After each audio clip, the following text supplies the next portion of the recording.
Hello and welcome class. So last class में हमने work done calculate किया था ऑफ फोर थर्मोडायनेमिक्स प्रोसेसेस।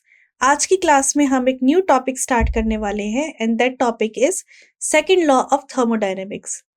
अभी तक हमने first law of thermodynamics and zeroth law of thermodynamics पढ़ा था। जो जीरोथ लॉ ऑफ थर्मोडायनेमिक्स था वो बस ये कह रहा था कि अगर दो बॉडी थर्मल इक्विलिब्रियम में है एंड हमने एक थर्ड बॉडी को उन दोनों बॉडी के कांटेक्ट में ले आया, तो जो थर्ड बॉडी है वो भी थर्मल इक्विलिब्रियम में आ जाएगी उन दो प्रीवियस बॉडी के। ये जीरोथ लॉ ऑफ थर्मोडायनेमिक्स था। फर्स्ट लॉ ऑफ थर्मोडायनेमिक्स बात कर रहा था एनर्जी कंजर्वेशन के बारे में, कि जितना भी हीट हम एक सिस्टम को प्रोवाइड कर रहे हैं वो हीट इक्वल होगा चेंज इन इंटरनल एनर्जी, कि कितनी इंटरनल एनर्जी इंक्रीज हो रही है सिस्टम की, उस चेंज को डिटरमाइन करेगा, प्लस कितना वर्क डन कर रहे हैं उस सिस्टम के पार्टिकल, उसमें वो हीट यूज होगी। तो ये थे first law and second law. अब हम पढ़ेंगे zeroth law and first law. अब हम पढ़ेंगे second law of thermodynamics. So start करते हैं second law of thermodynamics. The first law of thermodynamics is the principle of conservation of energy. जो first law था थर्मोडायनेमिक्स का वो किस पे डिपेंड कर रहा था? Principle of conservation of energy. इस चीज को हमें अच्छे से याद रखना है।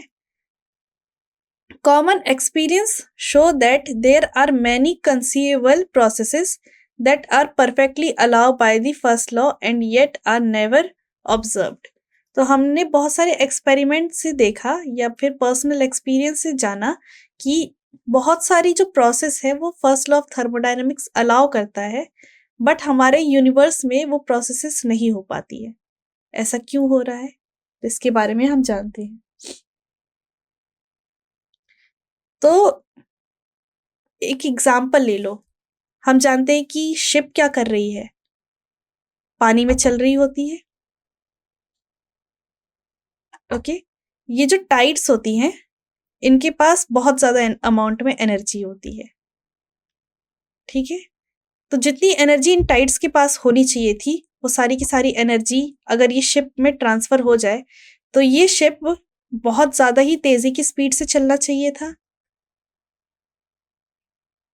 अगर देखा जाए तो अगर एक ऐसा प्रोसेस समझा जाए, हमने एक ऐसी मशीन बना ली जो पानी की सारी एनर्जी को वर्क में कन्वर्ट कर ले रही है। हम डेल्टा क्यू से सारी एनर्जी डेल्टा डब्ल्यू में कन्वर्ट कर लेते हैं। तो जो शिप है, नॉर्मल शिप जो पानी पे चलता है, वो बहुत तेजी से चलना चाहिए था, बट ऐसा नहीं हो पाता है। तो ऐसा क्यों नहीं हो पा रहा है कि ये जो शिप है, हमने एक ऐसी मशीन बना ली जो सारी की सारी वाटर की एनर्जी को वर्क में कन्वर्ट कर ले रही है, फिर भी ये शिप उतनी तेजी से क्यों नहीं चल पाती है? तो उसका रीजन है सेकंड लॉ ऑफ थर्मोडायनेमिक्स, जिसमें क्लेविन एंड प्लैंक दो साइंटिस्ट हैं। केल्विन एंड प्लैंक ये दो साइंटिस्ट हैं। इनने स्टेटमेंट दिया था कि no process is possible whose sole result is the absorption of heat from the reservoir and completely conversion into of the heat into work. तो केविन प्लैंक ने कहा कि ऐसा कोई भी प्रोसेस पॉसिबल नहीं है कि अगर ये सी को हम एज अ रिजर्वायर समझे जिसके पास इन्फिनाइट अमाउंट ऑफ हीट है, रिजर्वायर समझे जिसके पास हीट है, ये रिजर्वायर अगर अपनी टोटल एनर्जी भी देना चाहे एंड इस शिप को के इंजन को देके कंप्लीटली इसको मूव कराना चाहे, तो ऐसा पॉसिबल नहीं हो सकता है। ऐसा कोई भी डिवाइस हम नहीं बना सकते जो सारे के सारे हीट को वर्क में कन्वर्ट कर दे। ये पॉसिबल नहीं है। तो हम कोई भी ऐसा डिवाइस कभी भी नहीं बना सकते कि सारा का सारा हीट वर्क में कन्वर्ट हो जाए।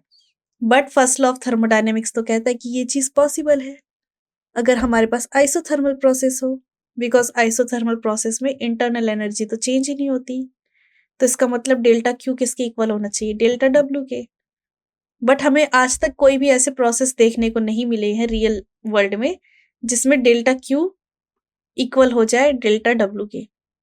एंड उसका रीजन है केविन प्लैंक स्टेटमेंट या फिर सेकंड लॉ ऑफ थर्मोडायनेमिक्स, जो कंस्ट्रेन लगा रही है और कह रही है कि ऐसा कोई भी डिवाइस बनाया नहीं जा सकता कि रिजर्वायर की सारी एनर्जी ले एंड उसे वर्क में कन्वर्ट कर दे। तो ये था सेकंड लॉ ऑफ थर्मोडायनेमिक्स का पहला statement. Second law of thermodynamics में 2 स्टेटमेंट है। तो ये पहला स्टेटमेंट है केल्विन प्लांक स्टेटमेंट कि सारे के सारे एनर्जी को वर्क में कन्वर्ट नहीं किया जा सकता। अब नेक्स्ट स्टेटमेंट हम समझते हैं। नेक्स्ट स्टेटमेंट है क्लॉसियस का स्टेटमेंट। क्लॉसियस भी एक दूसरे साइंटिस्ट थे।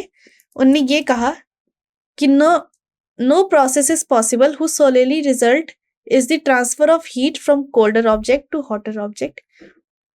कोई भी ऐसा प्रोसेस पॉसिबल नहीं है जो कोल्डर ऑब्जेक्ट की सारी हीट को ले ले और उसे हॉटर में दे दे। कोई प्रोसेस ऐसा पॉसिबल नहीं है जिसमें हीट का ट्रांसफर हो रहा हो from colder to hotter object. ये जो 2 स्टेटमेंट है, ये दोनों statement second law of thermodynamics को बनाते हैं। पहला स्टेटमेंट तो ये था कि हमारे पास कोई भी ऐसा डिवाइस नहीं है या फिर कोई भी ऐसा प्रोसेस नहीं है जो सारी के सारी हीट को वर्क में कन्वर्ट कर दे।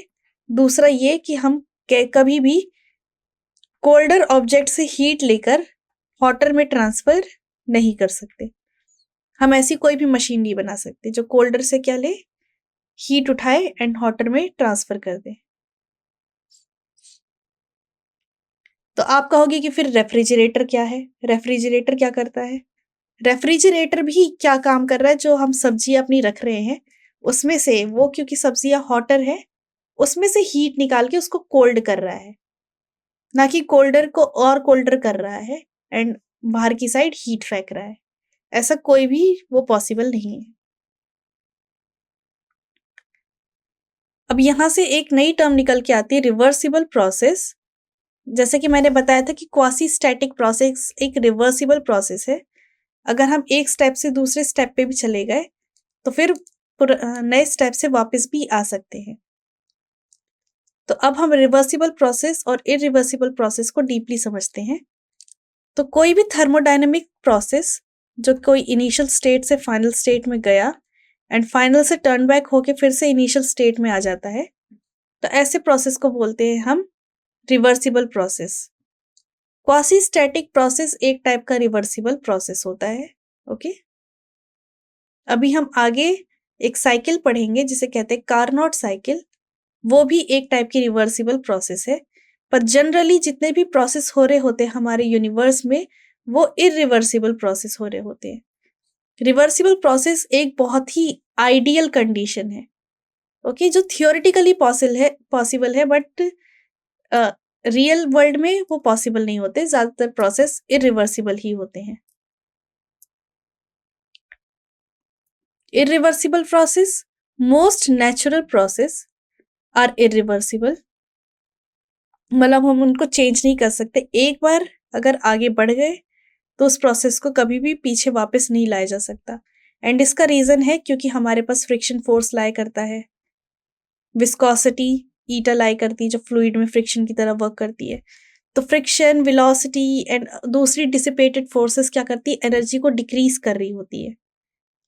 तो उसकी वजह से क्या होता है, कोई भी प्रोसेस वापस से अपनी पुरानी स्टेट पे नहीं जा सकता है, इरिवर्सिबल ही होता है। अब हम जानते हैं significance of reversible process. Reversible process हमें हेल्प करता है समझने के लिए कि किस ऑब्जेक्ट की सबसे हाईएस्ट एफिशिएंसी हो सकती है।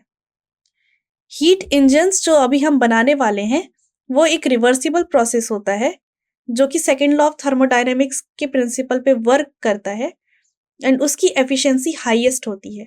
तो हम ये कह सकते हैं कि हम जितने भी ऑब्जेक्ट बनाएंगे अपने रियल वर्ल्ड में उसकी एफिशिएंसी उस नंबर से तो ज्यादा हो ही नहीं सकती, बिकॉज जितने भी प्रैक्टिकल इंजन्स हम बनाते हैं वो इरिवर्सिबल होते हैं। तो उनकी जो एफिशिएंसी होगी, एफिशिएंसी जिसे ईटा से लिखते हैं, एफिशिएंसी इरिवर्सिबल प्रोसेस की हमेशा कम होगी या इक्वल हो जाएगी रिवर्सिबल प्रोसेस के। ये हमें ध्यान पे रखना है। एफिशिएंसी ऑफ इरिवर्सिबल प्रोसेस हमेशा कम होगी, बट फिर भी हम लेस देन एंड इक्वल का साइन दे देंगे और कहेंगे कि एफिशिएंसी लेस देन या इक्वल ही होगी इरिवर्सिबल प्रोसेस से, उससे बड़ी नहीं हो सकती है। तो ये सिग्निफिकेंस है रिवर्सिबिलिटी का। रिवर्सिबिलिटी हमें हेल्प करता है आइडियल कंडीशन को समझने में, एंड आइडियल कंडीशन को समझने के बाद हम रियल वर्ल्ड में उन डिवाइसेस को बना सकते हैं। यस, हमारी जो वो होगी एफिशिएंसी वो हमेशा कम आ रही होगी जो आइडियल केसेस हमने बना रखा है, बट हमें सारे के सारे फॉर्मूलेस एकदम आइडियल वे में मिल जाएंगे। तो इसीलिए रिवर्सिबिलिटी की जरूरत पड़ती है रियल लाइफ में।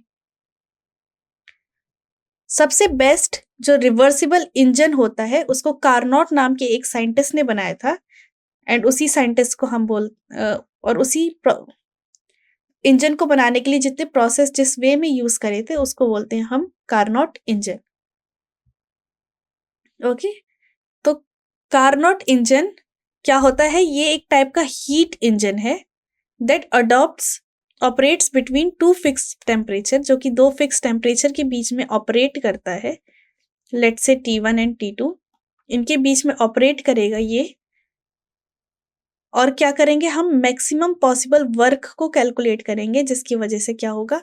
एफिशिएंसी कैलकुलेट होगी, एंड इसी सारे सिस्टम को बोलते हैं कार्नोट इंजन। एंड ये एक बहुत ही रिवर्सिबल प्रोसेस होगा, बहुत आइडियल प्रोसेस होगा ये। और हम क्या करने की कोशिश करेंगे? हम कार्नोट इंजन की एफिशिएंसी कैलकुलेट करने की कोशिश करेंगे। तो कार्नोट इंजन कार्नोट साइकिल पे बेस्ड होता है, एंड कार्नोट साइकिल क्या है? ये एक प्रोसेसेस का सीक्वेंस है। बहुत सारी प्रोसेस हम करते हैं, ठीक है? किस तरीके से करते हैं? पहला सीक्वेंस क्या है कि मान लो कोई गैस है जिसके पास प्रेशर P1 है एंड वॉल्यूम V1 है। हम पीवी ग्राफ ड्रॉ कर रहे हैं। हम क्या करते हैं? इस गैस को एक्सपेंड होने देते हैं किसी T1, और T1 टेम्परेचर से T2 टेम्परेचर पे जाने देते हैं। और कैसे एक्सपेंड करने देते हैं? हम इसको आइसोथर्मली एक्सपेंड करने देते हैं। सो P1 V1 को आइसोथर्मली हम एक्सपेंड करने देते हैं किसी T1 टेम्परेचर पे। ओके, एंड एक्सपेंड करने के बाद इसको एक पॉइंट पे रोक देते हैं, एंड उस पॉइंट पे जो प्रेशर हो चुका होगा वो P2 हो चुका होगा, एंड वॉल्यूम हमारा V2 हो चुका होगा।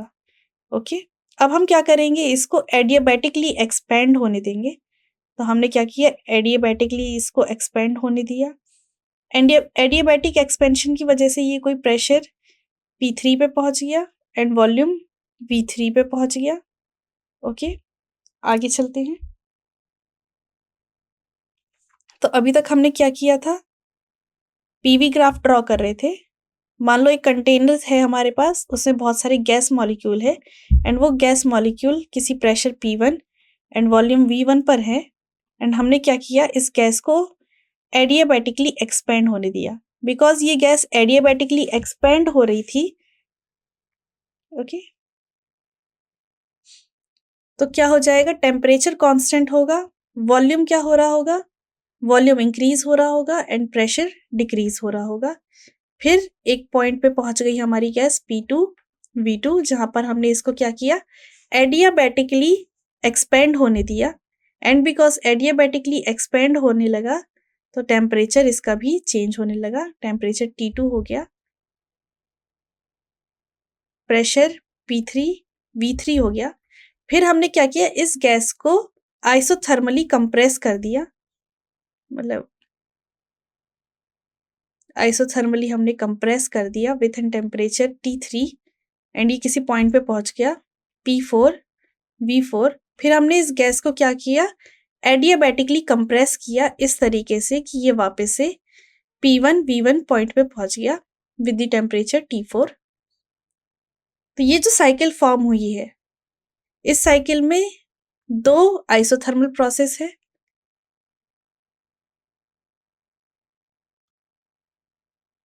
एक है ये आइसोथर्मल प्रोसेस। आइसोथर्मली क्या हो रहा है? एक्सपेंड हो रहा है। यहां पर क्या हो रहा है? आइसोथर्मली कंप्रेस हो रहा है।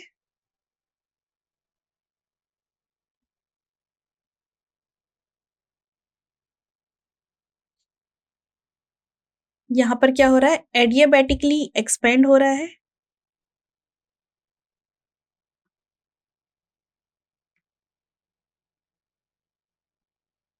एंड यहाँ पर क्या हो रहा है, एडियाबैटिक कंप्रेशन हो रहा है।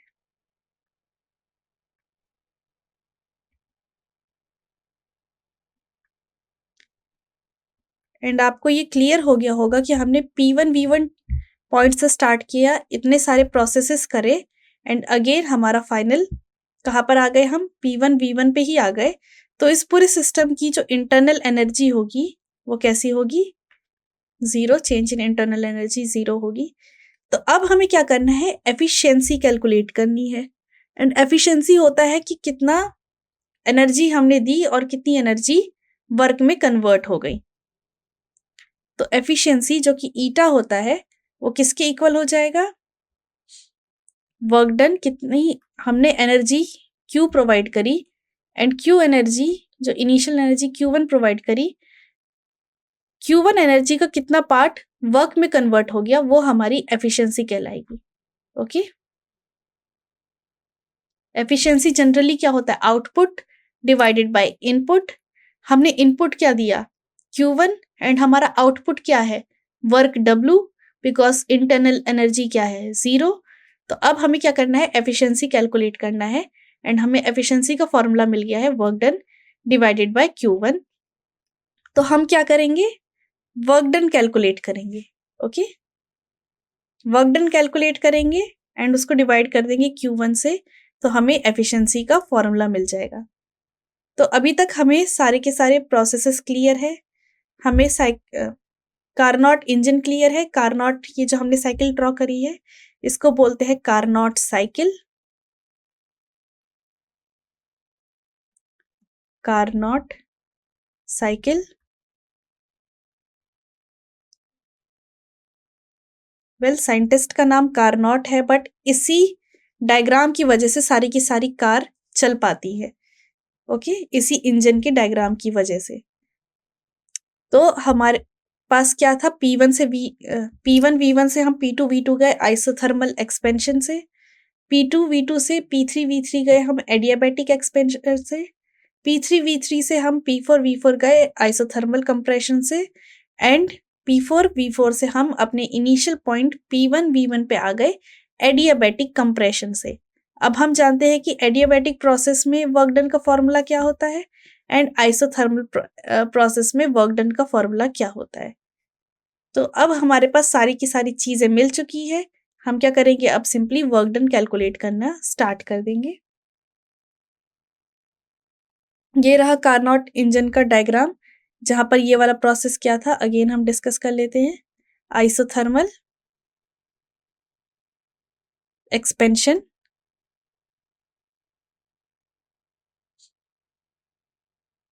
ओके, ये वाले ग्राफ में आपको एक चीज समझ में आ रहा होगा कि आइसोथर्मल एक्सपेंशन जब हो रहा होता है तो टेम्परेचर कांस्टेंट हो जाता है। तो इस वाले पॉइंट पे टेम्परेचर T1 है, यहाँ पर कोई टेम्परेचर, यहाँ पर टेम्परेचर का चेंज आया कहाँ से, T1 से T2 तक, एंड बिकॉज यहाँ पर हम आइसोथर्मल कंप्रेशन कर रहे हैं तो यहाँ पर टेम्परेचर कांस्टेंट है T2, एंड देन यहाँ पर टेम्परेचर का चेंज आया T2 से लेकर T1 तक। ओके, तो अब हमारे पास प्रेशर, वॉल्यूम एंड टेम्परेचर तीनों के कंपोनेंट है। हमारे पास 4 प्रेशर है, 4 वॉल्यूम है एंड 2 टेम्परेचर है। अब इन चीजों के बीच में हमें रिलेशनशिप ढूंढना है ताकि हमें क्या मिल जाए, वर्क डन मिल जाए। तो अब हम वर्क डन कैलकुलेट करना स्टार्ट करते हैं। तो सबसे पहला स्टेप क्या था कि आइसोथर्मल एक्सपेंशन हो रहा था। ओके, ग्राफ में ये हमारा ग्राफ है, आइसोथर्मल एक्सपेंशन हो रहा था। तो P1 V1 से हम P2 V2 जा रहे थे, और भी एक कांस्टेंट टेम्परेचर T1 पे। तो आइसोथर्मल एक्सपेंशन हो रहा है, वॉल्यूम इंक्रीज हो रहा है, तो वर्क डन का फॉर्मूला 1 से 2 तक किसके इक्वल हो जाएगा, mu R T1 ln V2 divided by V1। And because isothermal expansion है, डेल्टा U1 0 होगा। तो जितना भी वर्क डन किया है हमने उतना ही हमारा हीट के बराबर हो जाएगा। पूरा का पूरा हीट वर्क डन में कन्वर्ट हो रहा है। तो ये हमारे स्टेप 1 का पार्ट है, जब हम 1 से 2 पर जा रहे हैं। तो 1 से 2 तक जा रहे हैं, तो ये फॉर्मूला बन जा रहा है, mu R T1 ln V2 divided by V1, जहां पर V2 फाइनल वॉल्यूम है एंड V1 इनिशियल वॉल्यूम है। ओके, आगे चलते हैं। अब हमारे पास नेक्स्ट प्रोसेस है एडियाबैटिक एक्सपेंशन। तो एडियाबैटिक एक्सपेंशन हुआ तो फिर क्या है, P2 V2 T1 किस में चेंज हो गया, P3 V3 T2 में, एंड उसके वर्क डन का फॉर्मूला क्या है, mu R T1 minus T2 divided by gamma minus 1, जहां पर T1 क्या है, इनिशियल टेम्परेचर है एंड T2 फाइनल टेम्परेचर है। तो step A and step B हमें क्लियर है। इसके बाद हो रहा है आइसोथर्मल कंप्रेशन। ओके, तो आइसोथर्मल कंप्रेशन हो रहा है तो वर्क डन का हमारे पास फॉर्मूला है म्यू आर। अब हम इस पॉइंट पे आ चुके हैं, अब यहां से ये कंप्रेशन हो रहा है।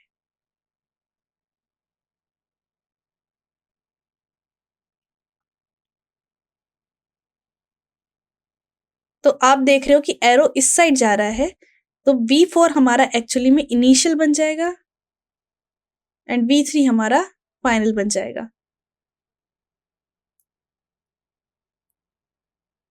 ओके, एंड वर्क डन किसके इक्वल हो जाएगा, हीट के इक्वल हो जाएगा। तो ये है हमारा आइसोथर्मल कंप्रेशन का फॉर्मूला। अब क्या हो रहा है, एडियाबैटिक कंप्रेशन हो रहा है। तो अब हम एडियाबैटिक कंप्रेशन पे आ जाते हैं। एडियाबैटिक कंप्रेशन में क्या हो जाएगा, work done equals to mu R T1 minus T2 divided by gamma minus 1। तो अब हमें क्या मिला, चारों स्टेप के वर्क डन मिल गए हैं। तो टोटल वर्क डन कितना हो जाएगा, चारों स्टेप के वर्क डन का सम हो जाएगा। तो क्या किया हमने, टोटल वर्क डन फाइंड कर लिया, चारों के सम के इक्वल हो गया, जिसमें जो adiabatic compression and adiabatic expansion का वर्क डन एक दूसरे से कैंसिल आउट हो जाएगा, खाली आइसोथर्मल वाले वर्क डन हमें बचेंगे। तो ये हमारे पास टोटल वर्क डन का फॉर्मूला आ गया, mu R T1 ln V2 by V1 minus mu R T2 ln V3 by V4। Next step हमारा है, क्या है नेक्स्ट स्टेप, कि V1 bye V2 and V3 by V4 के बीच में रिलेशनशिप ढूंढना। तो ईटा होता है क्या, work done divided by Q1 and work done क्या होगा, Q1 माइनस Q2। तो हमने क्या किया, work done, total work done का फॉर्मूला लिखा, डिवाइड कर दिया उसको Q1 से, तो ये हमारे पास ईटा का फॉर्मूला आ गया। अब हमें रिलेशन चाहिए V1 V2 V3 V4 के बीच में। ओके, तो ये फाइंड आउट करते हैं कि ये किसके इक्वल है, एंड वो हमें मिला एडियाबैटिक प्रोसेस से। ये हमारा ग्राफ था, P1 V1 P2 V2 P3 V3 and P4 V4।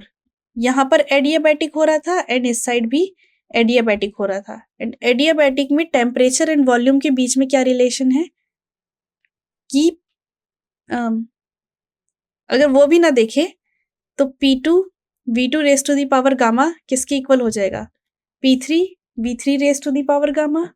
And यहां से हमें क्या मिल रहा है, P1 V1 raise to the power gamma किसके इक्वल हो जाएगा, P4 V4 raise to the power gamma.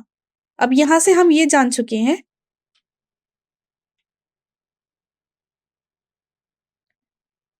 कि यहां पर टेम्परेचर भी चेंज हो रहा है, तो फिर क्या करेंगे, हम प्रेशर की जगह टेम्परेचर वाला रिलेशन निकालेंगे। और हम जानते हैं प्रेशर किसके इक्वल होता है, nRT बाय V। तो प्रेशर की जगह पे ये रख देंगे, तो ये वाला इक्वेशन हमारे पास किस फॉर्म में आ जाएगा, ये वाले इक्वेशन हमारे इस फॉर्म में आ जाएंगे। कंपेयर करने के बाद तो हमारे पास वॉल्यूम एंड टेम्परेचर के बीच में रिलेशन आ गया है। सिमिलरली अगर हम दोनों इक्वेशन को इक्वेट करें तो ये हमारे पास वॉल्यूम के बीच में रिलेशन आ गया है। एंड ईटा किसके इक्वल था, 1 minus T2 by T1 into ln V2 by V1 divided by ln V3 by V4। तो ये दोनों टर्म्स क्या हो गई, कैंसिल हो गई, और ये हमारा एफिशिएंसी का फॉर्मूला आ चुका है। ओके, तो ये है हमारी एफिशिएंसी कार्नोट इंजन की। तो इसका मतलब ये कि एफिशिएंसी ऑफ कार्नोट इंजन किसकी इक्वल हो गई, eta equals to 1 minus T2/T1।